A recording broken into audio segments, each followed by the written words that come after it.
Millions of people wake up every single day and follow the exact same financial script. They go to school, they get a steady job, they trade their time for a paycheck, and they save their money in a traditional bank account. Even though almost everyone who follows this script perfectly will spend their entire lives quietly stressing about money. So why do we continually pass down a rule book that mathematically guarantees we will never be truly free? Picture a perfectly normal Friday evening. You just finished a grueling 40-hour work week. The direct deposit hits your account. You pay your mortgage, you pay your car loan, and you take 10% of what is left and carefully move it into a savings account. You feel a profound sense of responsibility. You are playing by the rules. You are doing exactly what your parents, your teachers, and your financial advisors told you to do since you were a child. You believe that if you just keep repeating this process for 40 years, you will eventually cross a magical finish line into a peaceful, wealthy retirement. But a brilliant, entirely invisible trap has just been executed. The financial script society handed you was never designed to make you wealthy. It was explicitly designed to make you a highly efficient, perfectly predictable component of the global economy. To escape the endless cycle of the middle class, you have to completely unlearn the default playbook. You have to understand that the modern, inflation-driven world operates on 5 deeply hidden rules of money. And the moment you begin to follow them, the entire illusion shatters. The first invisible rule completely rewrites how we view our savings. We're taught from childhood that a traditional bank account is the ultimate financial sanctuary. We picture a massive steel vault keeping our money perfectly safe. We assume that a dollar saved today will possess the exact same purchasing power a decade from now. But a bank account is not a vault. It is a melting block of ice. In a modern economy, governments must continuously print currency to service massive sovereign debts. This relentless expansion of the money supply slowly and quietly erodes the strength of every single dollar you hold. The number on your screen never physically drops, which is why your brain never registers a panic response. But the reality of what that paper commands in the physical world is violently sliced in half over time. The wealthy know that holding cash is like holding a grenade with the pin already pulled. They know that cash is structurally designed to lose value, so they never save it. They immediately trade their depreciating paper for hard assets that cannot be printed. They buy real estate, they buy businesses, and they buy physical commodities. But this exposes an even deeper misunderstanding about how we generate that cash in the first place. Which brings us to the second hidden rule. You think your salary is a reward for your hard work. You view a steady paycheck as the ultimate badge of stability. But your employer did not buy your unique abilities. Your boss did not pay for your brilliance. They bought your exit option. Corporate payroll departments are highly sophisticated. They calculate the exact amount of money required to keep you from quitting, but they're incredibly careful never to pay you enough to let you walk away forever. A monthly salary is essentially a financial sedative. It gives you just enough comfort to make you forget that you are trading a completely non-renewable resource, your finite time on Earth, for a strictly capped and heavily taxed reward. Most people disagree about this. If you ask traditional financial experts, many will tell you that climbing the corporate ladder and securing a massive salary is the absolute safest path to success. Some economists argue the opposite, pointing out that high earners are often the most trapped, burdened by massive lifestyle overhead they can never escape. Here's where people are split. Is a 6-figure salary a ticket to freedom, or is it just a heavier, shinier pair of golden handcuffs? People don't make bad financial decisions. They respond to the environment around them. And your environment tells you to take that high salary and immediately buy the appearance of wealth. This introduces the third hidden rule of the modern economy. We are conditioned to believe that debt is a normal, unavoidable part of life. Society tells us that financing a brand new SUV, carrying a premium credit card, and paying for everything in monthly installments is just how modern adults operate. The middle class uses debt to buy liabilities. They borrow money to buy depreciating metal, luxury vacations, and designer clothes.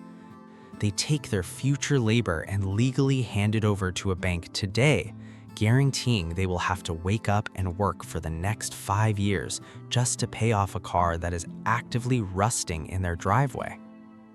But look at debt from a completely different economic position.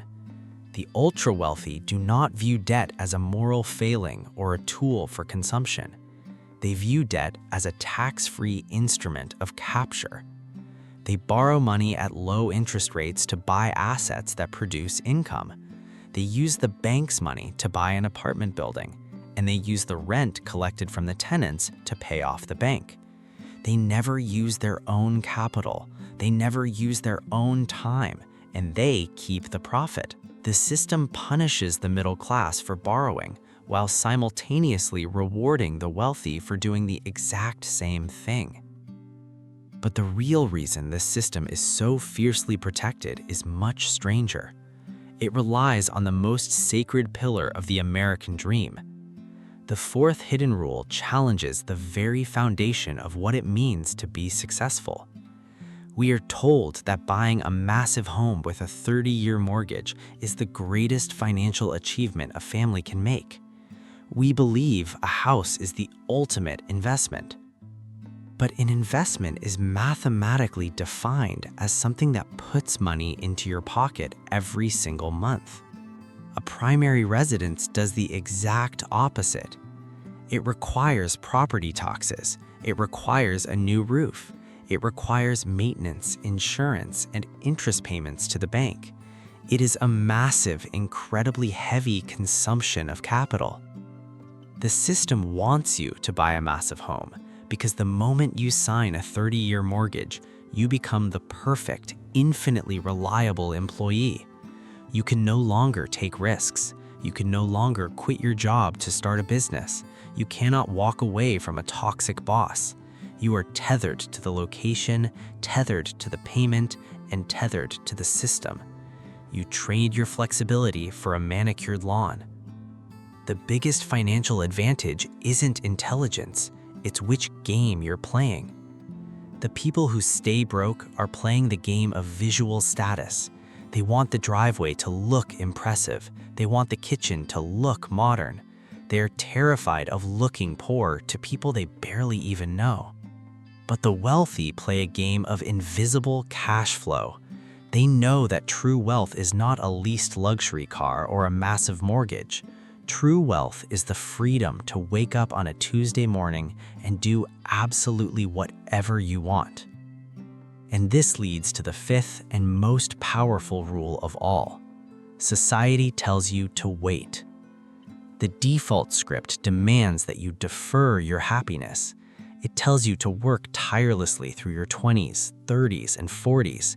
It tells you to save your pennies, deny yourself the joys of life, and wait until you are 65 years old to finally travel, relax, and breathe. This is the ultimate illusion. It assumes that your health, your energy, and your time are guaranteed. But time is the only truly scarce asset in the universe. The wealthiest people do not defer their freedom for 40 years. They focus aggressively on decoupling their income from their time right now. They build systems, they acquire assets, and they construct machines that generate revenue whether they are awake, asleep, or sitting on a beach. They understand that money is easily replaceable, but a decade of your biological prime can never be bought back at any price. Let's slowly reveal the invisible forces holding this entire machine together.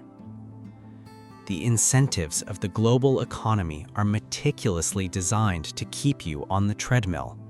The banks desperately need your cash savings so they can lend it out and generate massive profits. The corporate structures desperately need you to rely on a monthly salary so they have a completely dependent, highly motivated workforce. The social pressures of modern culture demand that you take on debt to buy status symbols, keeping the consumer engine roaring. And the statistical probabilities dictate that if you follow the default rules, you will simply run out of time before you ever run out of bills. The people who reach the end of their lives feeling financially exhausted and completely unfulfilled did not fail the system. They followed the system perfectly. They did exactly what the economy required them to do in order to function smoothly. They acted as the silent, uncompensated financial backers for the entire modern world. They surrendered their capital to the banks, their labor to the corporations, and their time to an illusion. Wealth is often less about effort and more about position. If you position yourself as a traditional consumer, blindly following the safe middle-class script, your effort will constantly be drained. You will paddle against a furious current for your entire life, wondering why you are barely moving forward. But if you position yourself as an owner, you step out of the current entirely. You stop saving melting currency, and you start acquiring physical assets. You stop trading your non-renewable time for a capped salary, and you start building leverage. You stop using debt to look rich, and you start using it to actually become wealthy. The rules of the game have not changed. They have been operating quietly in the background for centuries. But the moment you unlearn the lies you were taught, the invisible walls around you instantly disappear. You stop playing the game of survival, and you finally start playing the game of freedom.